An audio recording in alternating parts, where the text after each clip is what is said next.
Hello friends, I am Dr. Khan. Welcome you in my YouTube channel Dr. Khan Science Academy. Those who are new in my channel for today, I am giving my introduction for them. I am Mr. Pathan Mohammad Kalimullah Khan. I am a science teacher. I am teaching this subject science from 20 years. I am Master of Science, Master of Education.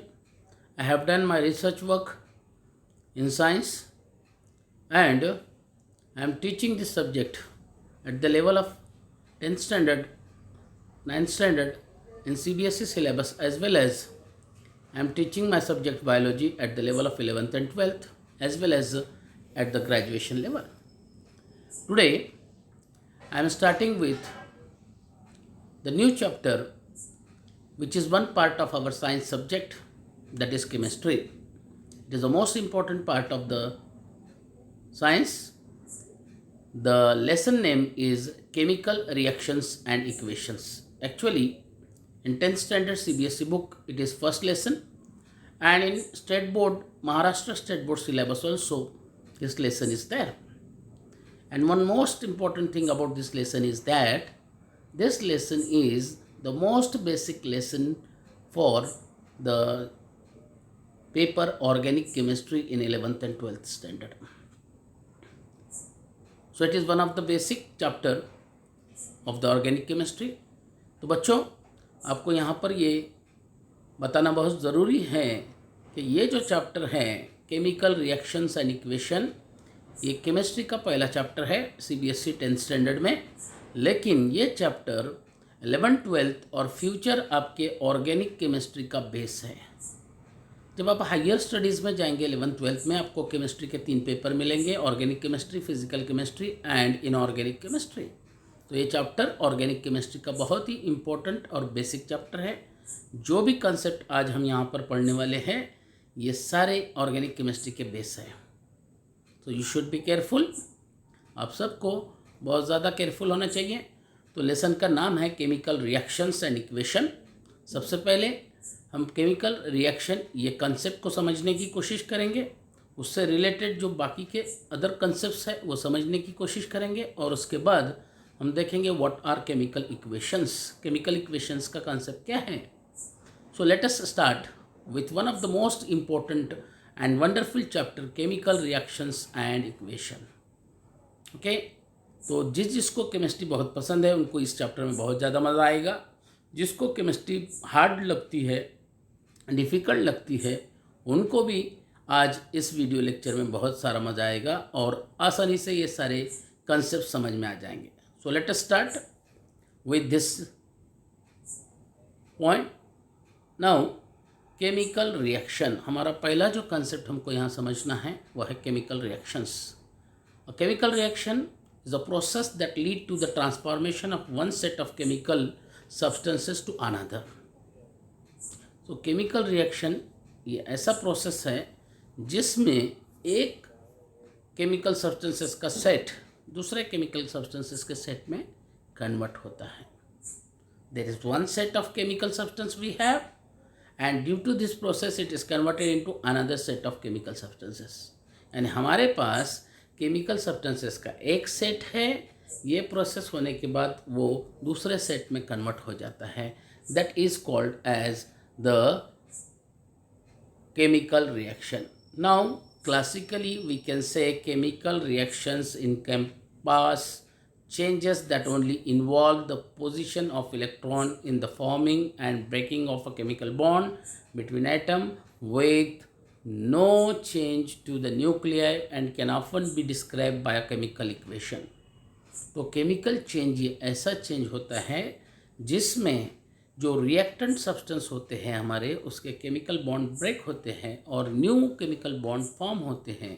So we can say in short chemical reaction is nothing but a process in which certain chemical bond broken down and new chemical bond are formed, or in other words you can say it is a process in which arrangement and rearrangement of the molecule takes place. chemical reaction ये ऐसा process है जिसमें arrangement और rearrangement of molecule होता है. अब for example अगर हमने यहाँ पर वाटर का एग्जाम्पल लिया तो वाटर में H2O हाइड्रोजन और ऑक्सीजन है। उनका अरेंजमेंट कैसा है? एक ऑक्सीजन मॉलिक्यूल दो हाइड्रोजन मॉलिक्यूल के साथ कनेक्टेड है सिंगल कोवेलेंट बॉन्ड से। जब ये डिकम्पोज होगा, हाइड्रोलाइज्ड होगा, इलेक्ट्रोलाइज्ड होगा, यानी वाटर ब्रेकडाउन होगा, तो इसमें से हाइड्रोजन अलग हो जाएगा, ऑक्सीजन अलग हो जाएगा। So this is called as arrangement and rearrangement. यहाँ पर अरेंजमेंट क्या थी? एक ऑक्सीजन एटम के साथ दो हाइड्रोजन एटम केमिकल बॉन्ड से बाइंडेड थे, इस वजह से वो वाटर मॉलिक्यूल था। लेकिन जब हमने उसका इलेक्ट्रोलिसिस किया तो वो बॉन्ड ब्रेक हो गए और हाइड्रोजन एटम के साथ हाइड्रोजन एटम कनेक्ट हो गया और ऑक्सीजन एटम के साथ ऑक्सीजन एटम कनेक्ट हो गया और यहाँ पर टू न्यू सब्सटेंसेस फॉर्म हो गए, हाइड्रोजन एंड ऑक्सीजन। तो one set of substances undergo a change to produce another set of substances. तो ये वन सेट ऑफ सब्सटेंस कौन सा था हमारा? वाटर था। अनदर सेट ऑफ सब्सटेंस कौन से बन गए? हाइड्रोजन एंड ऑक्सीजन बन गए। सो this is what a chemical reaction is. Now chemical reactions, ये बात अगर किसी को हमने बोल दिए तो वो लोग एकदम से अलर्ट हो जाते हैं, थोड़े से टेंस हो जाते हैं। उनको लगता है केमिकल रिएक्शन मतलब वहाँ पर केमिकल्स है, अपैरेटस है, ये साइंस लैब होना चाहिए, वो सारे चीज़ होंगे तो हम केमिकल रिएक्शन कर सकते हैं।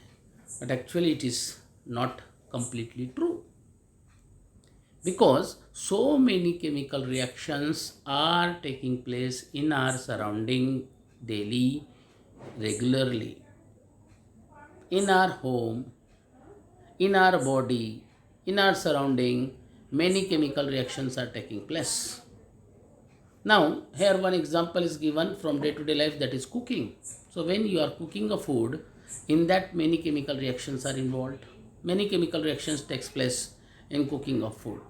In respiration, which we are doing respiration daily, continuously in our body, so that is nothing but a kind of chemical reaction. So in this way, cooking and respiration, these two are the examples of chemical reactions which are taking place in our surrounding. Okay, now chemical reactions are everywhere. Another example are rusting of iron. When we keep iron substance outside, so what happen? It get rusted like this. A reddish brown substance form on the outer surface of iron article, that we called as rust, and this process is known as corrosion. So it is nothing but a simple chemical reaction. When you keep pure iron in contact with air, naturally pure iron is reactive metal. It react with oxygen present in the air and form iron oxide, which is reddish in color, get deposited on the outer surface of iron article. Second thing, formation of curd. At home your mother is making curd from the milk, and for making this curd from the milk, she is adding previous day's curd in that milk. So this is also a chemical change. Actually in this case what happens, certain bacteria are there, anaerobically respiring bacteria are there, that convert milk protein into solid protein and form a semi-solid substance that we called as curd. So this is all about various examples of chemical reactions which are taking place in our surrounding, in our day-to-day life.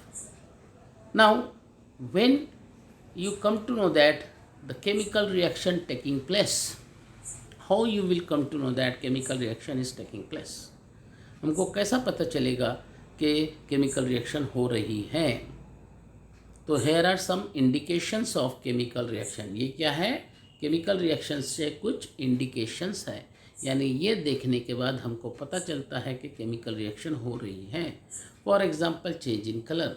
अगर हमारे process के वजह से किसी substance में colour change होता है तो you can say that chemical reaction is taking place in that substance. अब आप इस फोटो में क्लियरली देख सकते हैं कि यहाँ पर लीफ का कलर ग्रीन है, लेकिन कुछ पार्ट लीफ का रेडिश हो रहा है. So this is due to some kind of chemical change और reaction which taking place in the leaf.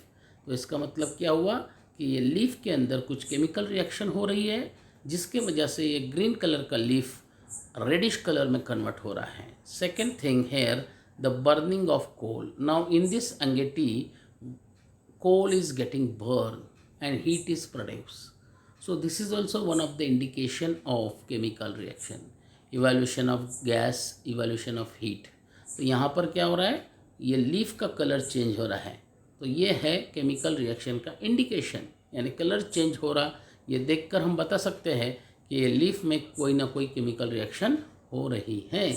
यहाँ पर इवोल्यूशन ऑफ गैस, यानी ये जो कोल है बर्न होने के बाद गैसियस सब्सटेंस बाहर रिलीज हो रहा है. So by seeing that gaseous substance we can say that chemical reaction is going on. So these are the indications of chemical reaction. ये क्या है, केमिकल रिएक्शन पता करने के इंडिकेशंस है. Now next thing you can say change in temperature. और क्या indication हमको देखने को मिल सकते हैं, तो चेंज इन टेम्परेचर. अगर किसी सब्सटेंस का टेम्परेचर चेंज होता है तो you can say that certain chemical changes taking place in that substance, यानी उस सब्सटेंस के अंदर कुछ केमिकल चेंज हो रहा है, इस वजह से वो सब्सटेंस का टेम्परेचर चेंज हो गया. तो अगर किसी सब्सटेंस का टेम्परेचर चेंज होता है तो हम ये बोल सकते हैं कि वो सब्सटेंस में क्या हो रही है, केमिकल रिएक्शन हो रही है. और next thing you can say formation of precipitation, यानी अगर हमारे पास लिक्विड सब्सटेंस है और एक लिक्विड को दूसरे लिक्विड में ऐड करने के बाद वो लिक्विड सेमी सॉलिड सब्सटेंस में चेंज हो जाता है, प्रेसिपिटेट फॉर्म करता है, तो हम कहेंगे कि यहाँ पर केमिकल रिएक्शन हो रही है. तो पहला इंडिकेशन हमें क्या देखा है, चेंज इन कलर. दूसरा इंडिकेशन क्या देखा है, रिलीज ऑफ गैसेस. तीसरा इंडिकेशन क्या है, चेंज इन टेम्परेचर. और चौथा इंडिकेशन क्या है, फॉर्मेशन ऑफ प्रेसिपिटेशन, यानी अगर किसी सब्सटेंस में प्रेसिपिटेट फॉर्म होता है तो हम बोल सकते हैं कि केमिकल रिएक्शन हो रही है. So that is all about chemical reaction. अब हमारा जो अगला कंसेप्ट था वो था केमिकल इक्वेशन. हमने जब लेसन का नाम पढ़ा था तो उसमें था chemical reaction and chemical equation. तो केमिकल रिएक्शन किसे कहते हैं, the process in which certain substances undergo a chemical change to produce new substance, यानी ऐसा प्रोसेस जिसमें कुछ सब्सटेंस के अंदर केमिकल चेंज होते हैं और उस वजह से नया सब्सटेंस फॉर्म होता है, उसे हम केमिकल रिएक्शन कहते हैं. या the process in which there is a breaking of bond and formation of new bond to produce new substance is known as chemical reaction. तो केमिकल रिएक्शन में हमेशा ब्रेकिंग ऑफ बॉन्ड होता है और उस वजह से न्यू सब्सटेंस फॉर्म होते हैं. या अगर हम दूसरे वर्ड में कहना चाहें तो arrangement and rearrangement of molecule takes place and a chemical reaction is called as chemical reaction. अब chemical reaction में दो concept important हैं. पहला है reactant और दूसरा है product. The substances which undergo chemical change during chemical reaction are called as reactant. जो substance के अंदर chemical change होता है chemical reaction में, उसे हम reactant कहेंगे. And the substances which newly formed during chemical reaction they are called as product. तो ये सारी चीज़ें हमारे समझ में आ गई. अभी हमारा जो नेक्स्ट इम्पॉर्टेंट कंसेप्ट था लेसन के नेम में वो है केमिकल इक्वेशन. मैथमेटिक्स में आपने बहुत सारे इक्वेशन पढ़े, इक्वेशन लिखे, फिजिक्स में भी हमने इक्वेशन लिखे.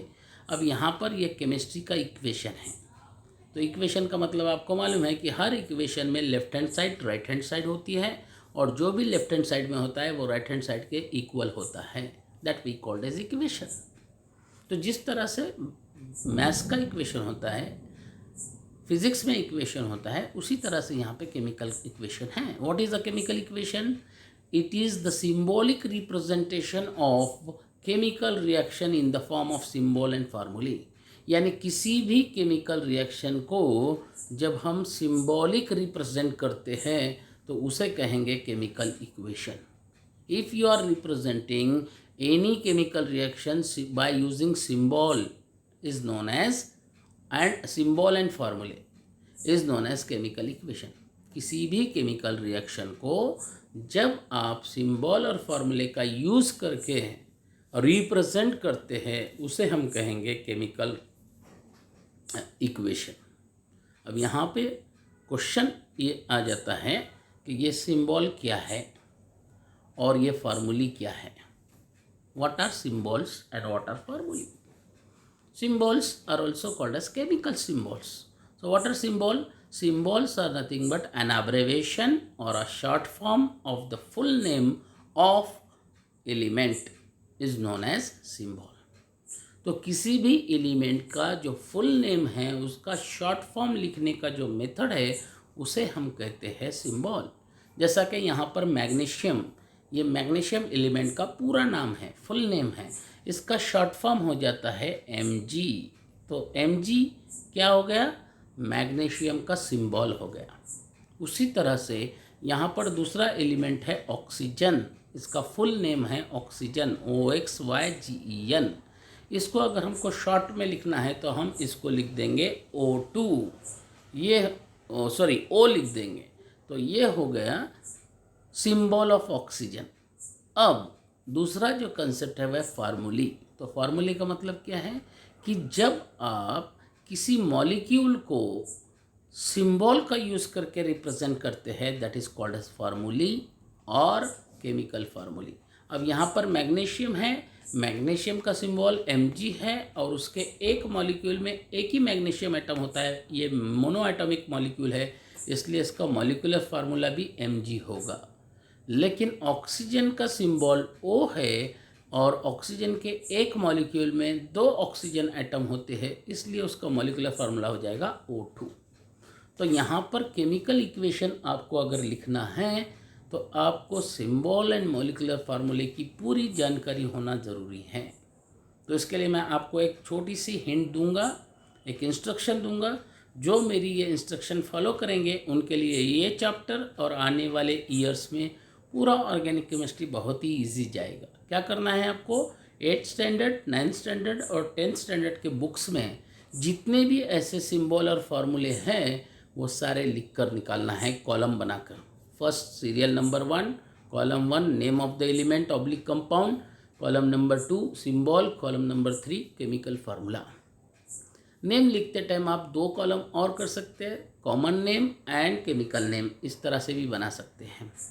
तो अगर आप ये बना लेंगे आपके 8-10 पेजेस में ये सारे सिंबल एंड मॉलिक्यूलर फार्मूले आ जाएंगे सिंपली। और अगर उसको आप लर्न कर देंगे रोज़ 5-5, 10-10 मॉलिक्यूलर फार्मूले, तो इजीली आप कोई भी केमिकल इक्वेशन को लिख सकेंगे। तो हमने यहाँ पर समझा what is symbol, what is formula. अब हमको समझना है what is chemical equation. So what is it? It is the symbolic representation of a chemical reaction.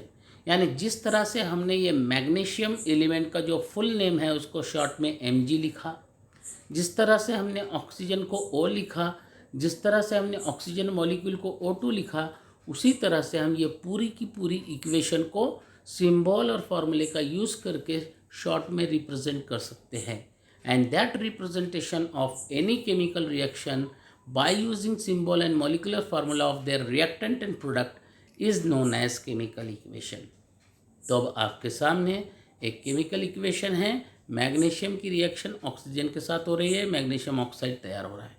इसमें ये जो 2 सब्सटेंस है ये है रिएक्टेंट, क्योंकि उनके अंदर केमिकल चेंज हो रहा है, और मैग्नीशियम ऑक्साइड ये है प्रोडक्ट, क्योंकि केमिकल चेंज होने के बाद न्यूली फॉर्म सब्सटेंस है वो, उसे हम प्रोडक्ट कहते हैं। अब ये हमने यहाँ पर वर्ड्स में लिखा है, magnesium plus oxygen is equal to, और gives rise to, actually is equal to नहीं होना चाहिए, यहाँ गिव्स राइज टू होना चाहिए, और plus is not the addition here, plus is just to represent 2 different substances. तो it gives rise to magnesium oxide. यहाँ पर हमने वर्ड का यूज़ करके ये पूरी केमिकल रिएक्शन को शॉर्ट में लिखा है। क्या थी chemical reaction? When magnesium react with oxygen it produces magnesium oxide. ये हमारी केमिकल रिएक्शन थी जिसको हमने सेंटेंस में लिखा था, उसको हमने शॉर्ट में वर्ड में लिखा है, इसलिए हम इसे कहेंगे वर्ड इक्वेशन। अब यहाँ पे इसको अगर हमको केमिकल इक्वेशन में कन्वर्ट करना है तो मैग्नीशियम का हमको सिंबल या मॉलिक्यूलर फार्मूला लिखना पड़ेगा Mg, प्लस ऑक्सीजन का सिंबल मॉलिक्यूलर फार्मूला है O2, और it gives rise to magnesium का फार्मूला है MgO। तो ये हो गया symbolic representation or the representation of a chemical reaction by using symbol and formulae. तो इसे हम कहेंगे chemical equation. Now the substances that undergo chemical change are known as the reactant. तो हमारे ये एग्जाम्पल में रिएक्टेंट कौन है? Magnesium and oxygen. और जो न्यूली फॉर्म सब्सटेंस है that are called as product. तो हमारे ये इक्वेशन में न्यूली फॉर्म सब्सटेंस कौन है? Magnesium oxide. इसलिए मैग्नीशियम ऑक्साइड क्या हो जाएगा? प्रोडक्ट हो जाएगा। नाउ वर्ड इक्वेशन जो कंसेप्ट मैंने आपको अभी बताया है वही हमको और एक बार फिर से डिटेल समझना है। what are word equation? So a word equation shows change of reactant to product through a arrow placed between them. तो वर्ड इक्वेशन क्या करता है? रिएक्शन को रिएक्टेंट और प्रोडक्ट किस तरह से चेंज होते हैं वो शो करता है। The reactants are written on left hand side LHS with the plus sign between them and similarly the products are written on the right hand side. तो ये कोई भी केमिकल इक्वेशन को लिखने का मेथड है कि सबसे पहले हम रिएक्टेंट को कहाँ लिखते हैं? लेफ्ट हैंड साइड में। अगर हमारे रिएक्टेंट सिंगल है तो इट्स ओके, हम डायरेक्ट लिख देंगे। लेकिन अगर हमारा रिएक्टेंट एक से ज़्यादा है तो दोनों को दो सेपरेट रिएक्टेंट बताने के लिए दोनों के बीच में प्लस साइन लिखेंगे, फिर एरो लिखेंगे। जैसा कि हमारे ऊपर वाले इक्वेशन में था मैग्नीशियम और दूसरा था ऑक्सीजन। तो ये दो रिएक्टेंट अलग अलग है, दो अलग है, इसलिए इसको शो करने के लिए हमने यहाँ पे प्लस साइन लिखा है। एक बात ध्यान में रखिए, यहाँ पर प्लस साइन का मतलब एडिशन नहीं होता है। The meaning of plus sign is there are two separate reactant. दो सेपरेट रिएक्टेंट है। मैग्नीशियम ये एक रिएक्टेंट है, ऑक्सीजन ये दूसरा रिएक्टेंट है। ये शो करने के लिए हमने प्लस साइन डाला है वहाँ पे। फिर यहाँ पे हम डालेंगे एरो, इसको पढ़ेंगे gives rise to MgO, magnesium oxide. तो लेफ्ट हैंड साइड में हर इक्वेशन में left hand side right hand side होता है। तो लेफ्ट हैंड साइड में हमने क्या लिखा है? रिएक्टेंट्स लिखे हैं। राइट हैंड साइड में हमने क्या लिखा है? प्रोडक्ट लिखा है। अगर प्रोडक्ट में भी दो प्रोडक्ट है, एक से ज़्यादा प्रोडक्ट है तो प्लस साइन डालना होता है। यहाँ पर एक ही प्रोडक्ट था इसलिए हमने प्लस साइन नहीं लिखा है। The arrows point towards the product and show the direction of the reaction. Reactant और प्रोडक्ट के बीच में जो एरो होता है वो क्या शो करता है? केमिकल रिएक्शन कौन से डायरेक्शन में हो रही है वो शो करता है। Now next concept is skeletal reaction. अगला हमारा जो कंसेप्ट है वो है स्केलेटल रिएक्शन। जैसा मैंने अभी लिखा था ऊपर, तो स्केलेटल इक्वेशन क्या होती है? Skeletal equation are those equation which show the reactant and product to form without balancing them, जिसको हम अनबैलेंस केमिकल इक्वेशन भी बोल सकते हैं। यानी हमने वर्ड के जगह पे सिर्फ सिंबल एंड मॉलिक्यूलर फार्मूले लिख दिया। ऊपर वर्ड लिखा हुआ था मैग्नीशियम ऑक्सीजन मैग्नीशियम ऑक्साइड, तो वर्ड के जगह पर हमने यहाँ पे सिंबल एंड मॉलिक्यूलर फार्मूले लिख दिए।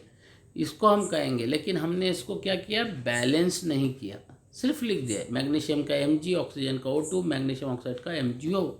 तो ये अनबैलेंस है, एक नीचे है एक ऊपर है। लेफ्ट हैंड साइड नीचे है, राइट हैंड साइड ऊपर है। अनबैलेंस इक्वेशन है। तो इसको अगर बैलेंस करना है तो आगे हम देखेंगे कैसा बैलेंस करना है।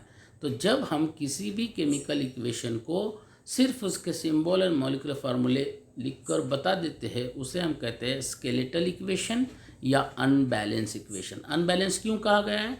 क्योंकि लेफ्ट हैंड साइड में जितने नंबर ऑफ आइटम्स है दोनों एलिमेंट के, उतने number of item right hand side में नहीं है, इसलिए हमने इसको अनबैलेंस कहा है। Mg का इधर 1 है इधर भी 1 है, लेकिन ऑक्सीजन के इधर 2 है इधर 1 है, so it is unbalance equation. In case of this equation hydrogen is 1, oxygen is 1, but here hydrogen are 2, oxygen is 1 only, so it is also unbalanced equation. Now it is known as unbalanced equation. Now the next concept is balance equation. Balance equation किसे कहेंगे? The chemical equation need to be balanced so that it follow the law of conservation of mass. 9th standard में हमने law of conservation of mass पढ़ा है। What is that? During a chemical reaction, the total mass of reactant is conserved after a chemical reaction. यानी जितना भी मास reactant का होता है उतना ही मास का प्रोडक्ट प्रोड्यूस होता है। सपोज आपने 1 kg रिएक्टेंट लिया था तो जो भी प्रोडक्ट प्रोड्यूस होगा उसका भी मास 1 kg होगा। इसलिए हमको केमिकल इक्वेशन बैलेंस करना ज़रूरी है। अब balance chemical equation occur when the number of different atom of element in the reactant side is equal to that of the product side. तो कोई भी केमिकल रिएक्शन बैलेंस कब होंगी? जब number of items of reactant में जो भी substance है उसके नंबर ऑफ आइटम्स प्रोडक्ट में जो सब्सटेंस है उसके नंबर ऑफ आइटम्स के इक्वल होगी। तब वो केमिकल इक्वेशन बैलेंस होगी. Okay, now how to balance the chemical equation?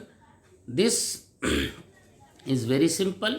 First of all, you have to write whatever equation given as it is. After writing that equation, you have to count the number of item of each element in reactant side and product side.